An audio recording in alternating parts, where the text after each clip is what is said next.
Welcome back to Face the State. The race for the 5th Congressional District has no fewer than a half a dozen candidates or so, and the field is growing. With us today is Justin Bernier, the former Navy officer, Republican of Plainville, who's back again for a second try at the seat being vacated by Chris Murphy. And Lieutenant Bernier, good to see you back here. Also on the program. What made you decide you wanted to run again? Well, America's still at a historic moment, and we're going to decide over the next couple of years whether we're going to have an ascent economically, whether prosperity is going to be possible in this country, or whether we're going to decline. And right now, we've got a team in Washington. We have a lot of career politicians that are willing to accept decline. I'm not willing to accept that. I don't want to throw in the towel on America. We need to fight for it. We need to renew its greatness. What did you learn from the 2010 campaign? Well, you know, that was my first race, and did learn a lot. You know, I can't get into all the specifics and all the nuts and bolts, but I can tell you this. The most important thing in a race is to have a clear message. And you have to really make sure that that gets across, because there's so many things going on in an election, and there's so much, you know, you've got people on the sidelines shooting at you, and you have a media that sometimes wants to talk about something different. And it's very important as a candidate that you stay on message. And I think the message for this race has got to be about the future of America. Do you think Sam Caligiuri, the person who won the nomination last time, lost by a decent margin to Chris Murphy? Do you think if you had been the nominee, you would have won? I think so. We did very well in the primary. Even though I wasn't the endorsed candidate, and even though I was outspent badly by a self-funding millionaire, and we won 18 out of 41 towns. And that's, I think, very impressive no matter how you slice it. Sam ran a good campaign. I think, you know, a lot of things were going against us in Connecticut. It wasn't a perfect year, so he deserves a lot of credit, but we're going to get it done this time. That self-funding millionaire is back, Mark Greenberg. Sure. And there are some other Republicans as well, Lisa Wilson Foley, a few others. Let's talk about the people who are also seeking this nomination and why you believe you're a better candidate than them. First of all, Mark Greenberg. Well, you know, Mark's a really nice guy and everything, but he spent a lot of money in the last race and showed that wasn't going to get it done. We need a good playbook to win this seat, not a big checkbook. And that's a theme that we saw across the state. There are about 5 Republicans running, I believe, including yourself right now. What about some of the other ones? Well, you know, Dennis, I don't want to go down the list here and tell you why all these are bad people. The voters are going to decide about that. But I'll tell you why I can win this race. I can win this race because I've got a positive message about the future of America. We've got political organization. We've got a good fundraising team in place. And, you know, for us to do what we did last cycle, to win 18 out of 41 towns, and to really come close to winning that nomination without the endorsement, without the party insiders behind us, shows us that we're ready to really get it done this time around. Is Chris Murphy, Congressman Chris Murphy, serving the district well now? No. That's undebatable if you ask me. I believe that he is simply signing on to the Nancy Pelosi agenda. In the past, now I don't know what he's doing. You know, he's running for Senate. That's obvious to me. But I never feel like he's actually representing the voters here. He did get reelected, no doubt about that, but I think that's more because of politics than policy.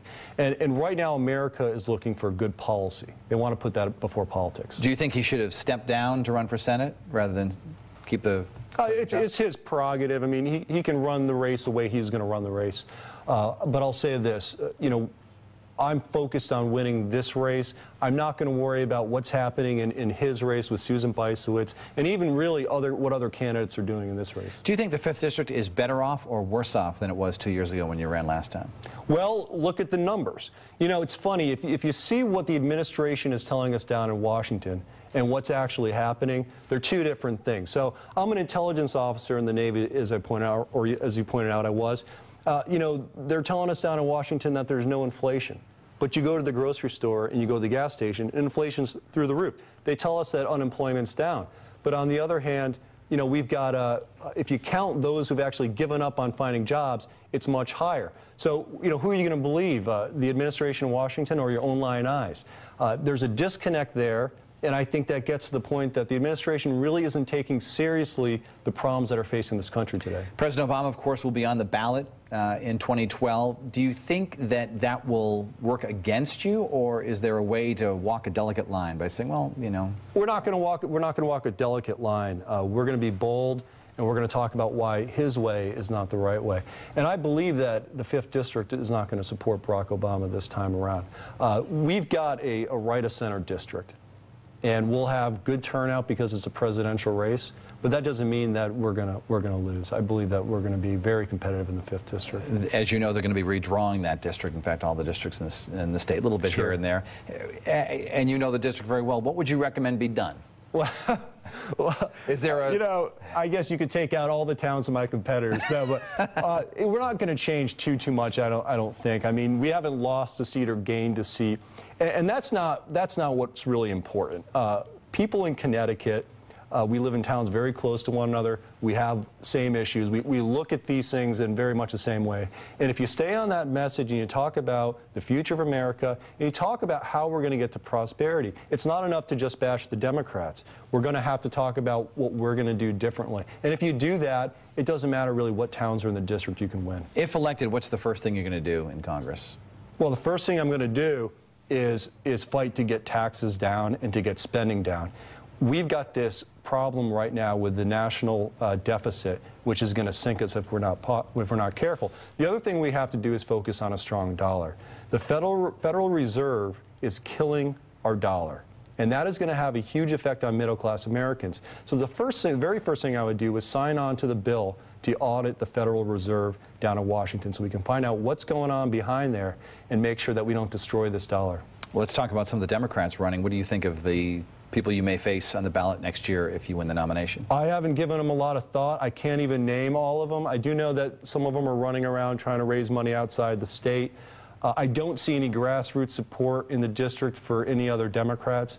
In fact, I'm running the only real grassroots campaign in the 5th district, and that's going to really pay good dividends when we get to November 2012. The state legislature, of course, as you know, and the governor recently signed the biggest tax increase in Connecticut history into law. Do you think that that will help your cause as you're out there campaigning? Yes, it will, because people are fed up. And it doesn't matter if they're Democrat, Independent, or Republican. Right now they feel betrayed by the Malloy administration for raising taxes. And that's going to come back to haunt him. No doubt about that. If you were in the legislature, obviously you would have voted against it. I would have voted against it. I would have helped lead the fight against it. And Governor Malloy has it wrong, just the way the Obama administration has it wrong. They're trying to settle these economic problems we have through higher taxes and through more spending. And what we need is economic growth. If we grow this economy at 3.5%, a lot of these problems go away. But right now we're stuck at 1.5%. And until we get serious about actually growing the economy, we're going to be stuck here where we are now. The standard bearer for the party for the race for governor last time, Tom Foley, feels that Chairman Chris Healy should be replaced. What do you think? Well, I believe he should be replaced too. I've publicly said this. It's not personal. I know Chris loves the party. I really believe he does, and I know he wants what's best for the party. But we've had 4 years here with lackluster performance, and I believe it's time to bring in some new blood and try something different. Who would you like to see run the party? We'll see. There's some very good candidates out there. Doug Hagman's a good one. He's been traveling the district, meeting with the Republicans at the grassroots level. We'll see what happens, but you know, I like seeing that kind of grassroots engagement. Justin Bernier, candidate for Congress in the 5th District, former lieutenant in the U.S. Navy. Thanks for being with us. We'll see you on here again. Thank you. Up next, the race for mayor of Hartford. If you'd like to comment on today's program, you can do so on either of these venues here, Facebook or Twitter. Also, check out my blog, The Hartfordite, on WFSB.com.